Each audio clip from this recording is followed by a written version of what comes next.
What's up, everybody? David Thomas with Spark Fitness LLC. Today's video is going to be about why I think you should start counting calories to help you lose weight or gain weight. And without further ado, we're going to get right into it. So the reason why I think you should start counting calories during your exercise or losing weight or gaining weight program is because it will really show you how much food you either overeat or you undereat. Because before I even started doing it, because I've done it in the past and I'm doing it now because I'm trying to drop a lot of weight, well, not a lot, but a few pounds. I grossly underestimated how much food I really ate. Like, I thought I was eating maybe a cup or something, or 2 cups of something. It was more like I was eating 5 cups of something, or 2 cups of this, and 5 tablespoons of that. And once I got the scale and I started counting calories, it worked like a charm, because then I could really see how much I was really underestimating how much food I was really eating. The goal of counting calories is not really to restrict you from eating like your favorite foods or going out to dinner or anything like that. It really teaches you how to be accountable, number one, and it teaches you like how much do you really want to eat and how much do you really grossly overeat. And it'll show you a lot, I promise. So say you're starting at 200 pounds and you want to get to 195 pounds, right? So you figure safely, you can lose anywhere from 1 to 2 pounds a week, 4 to 8 pounds a month. And over time, you're going to gradually get down to 190. So it'll probably take you about 4 to 6 months to get that down, to 195 or 190, depending on what you want to do, and vice versa if you want to gain weight. Plus, a lot of these fad diets that are out there, like keto, or I don't even know all of them. South Beach diet, I think, is one. I don't think they're really safe, a lot of them, because especially the keto one, it cuts out carbohydrates. You need carbohydrates to live off of. I mean, it's the fuel our body runs off of. And I mean, I understand like bodybuilders, they cut their carbs and stuff like that so they can look leaner, and especially right before their shows, but they've been doing it a while, so they're more like a professional, for the lack of a better term.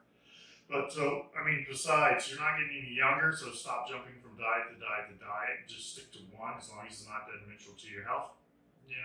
You should do it, right? And you can keep it consistent, do it. I think counting calories is the best way to stay consistent with yourself, and then you're really going to see your goals come a lot faster and they'll be way more achievable.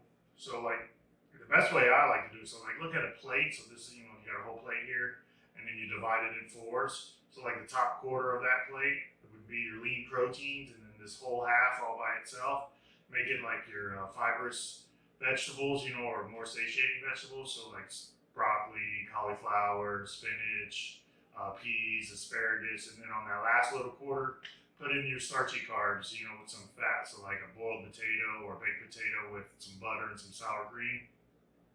And you can do that forever. You don't have to eat just chicken, broccoli, and rice every day to lose weight or to gain weight. There's way more things you can eat out there. Especially like if you're going to go out to dinner and you're going to go out to dinner that day, make your breakfast a little smaller and your lunch a little smaller, have a snack in between, and then those calories that you didn't eat for breakfast, snack, and lunch, you can make up for when you go out to dinner, wherever you go out to dinner. The goal that you can do is, I picked this up from one of my CEU classes. It's called SMART. It's an acronym, SMART, and it stands for specific, measurable, attainable, realistic, and timely. So I love it because I use it for everything now. Specific is like, what do you want to achieve? I mean, how much weight do you want to lose, or how much weight do you want to gain? Measurable, how will you measure this goal? What's the criteria for the completion of this goal? I mean, take pictures, obviously, of your progress for whatever it is that you want to do. That's the best way I like to do, measure up. And is your goal achievable by you? That's attainable. How's it achievable? So what will you do to achieve this goal as well? Do you have the support system? Will you start eating less food? Will you do low-fat diet? Will you do a high-protein diet, low-carb diet, something like that? Realistic. How realistic is your goal? So you can't lose 20 pounds in a month. I mean, you can, but it's not going to be safe, and you're going to feel like total crap. And I mean, you can gain 20 pounds too. But again, that's called dirty bulk, and I've tried that once. That sucks. I hated the way I felt after that. And also, is your lifestyle realistic to the goal that you're trying to achieve? Is it up, in your fitness level? Is your support system, again, good for you? Will they help you out? Your fellow supporters? And also the last thing is timely. What's the time frame that you want to reach this goal by? For the most part, 5 to 10 pounds, 1 to 2 months easily. Anything above that, just tack on a month or so. So I'm at 200. I want to reach 195. So we're in July. I figure by September, maybe the end of October, I'll be at 190, 195, depending on what I feel like at 195. I might go to 190. And I'm going to count my calories the whole way. I have a scale that counts fluid ounces,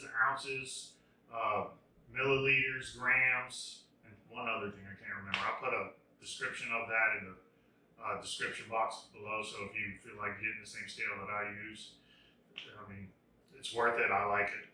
But I promise you, if you start counting calories, you're going to see a big difference in how much food you grossly overeat, especially like when it comes to salad dressings and condiments. The average serving is 2 tablespoons for condiments and salad dressings, and I promise you, we all overeat that. I know I did.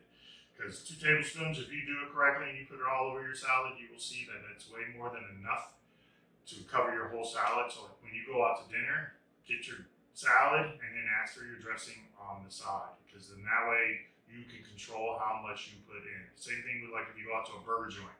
Say you want your burger plain and then put your condiments off to the side, and then you can add anything and everything you want to your burger.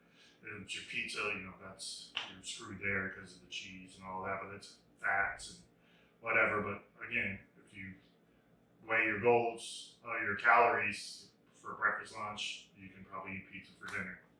Now, should you eat it every day? No. Should you eat fried food every day? Hell no.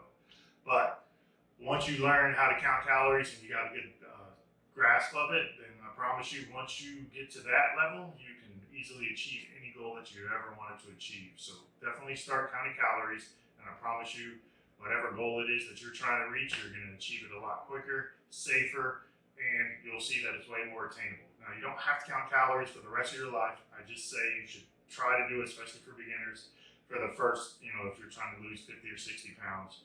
Try it then, so that way you can keep yourself accountable and you will know what you are eating on a daily basis. And that'll do it for this video. I hope you liked the video. If you did, please give me a thumbs up. Subscribe to the video and turn your notifications on. That way you won't miss a video next time I put one out. Please share the video if you can.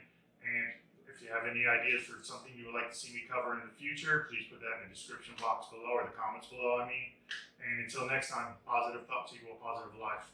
Peace.